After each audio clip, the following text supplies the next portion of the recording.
100 আসনে নির্বাচন করার এককভাবে কোনো প্ল্যান প্রোগ্রাম আছে কিনা?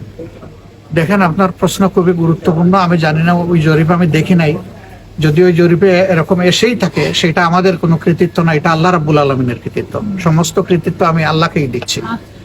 আর যদি নির্বাচন হয়, আমরা আপনাদেরকে কথা দিতে পারি যে আমরা কোনো দলীয় সরকার কায়েম করব না। ইনশাল্লাহ আমরা জনগণের সরকার কায়েম করব, এবং সেইটা করার জন্য যা দরকার, যত সিট যাকে দেওয়া দরকার তাকে নিয়ে, সাথে নিয়ে আমরা একটা ঐক্যমতের সরকার গঠন করার চেষ্টা করব, যদি আল্লাহ কবুল করেন। আর যদি আল্লাহ অন্য কাউকে কবুল করেন, তাহলে আমরা তাদেরকে কোরআনের মূলনীতির ভিত্তিতে আমরা তাদের সাথে হ্যান্ডেল করব। তাওয়ানু আলাল বিররি ওয়াত তাকওয়া ওয়ালা তাওয়ানু আলাল ইসমি ওয়াল উদওয়ান। আল্লাহকে ভয় করা এবং ভালো কাজে তোমরা পরস্পরকে সহযোগিতা করো, অন্যায়ের কাজে সহযোগী হইও না।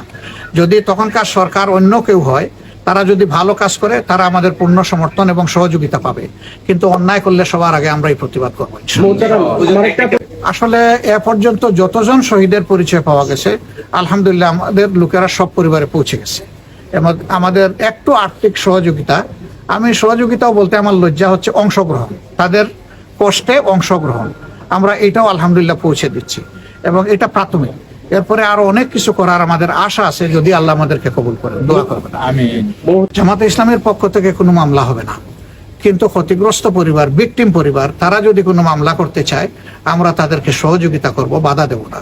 কারণ আমি আগেই বলেছি যে ন্যায় বিচার পাওয়ার অধিকার সকল নাগরিকের আছে।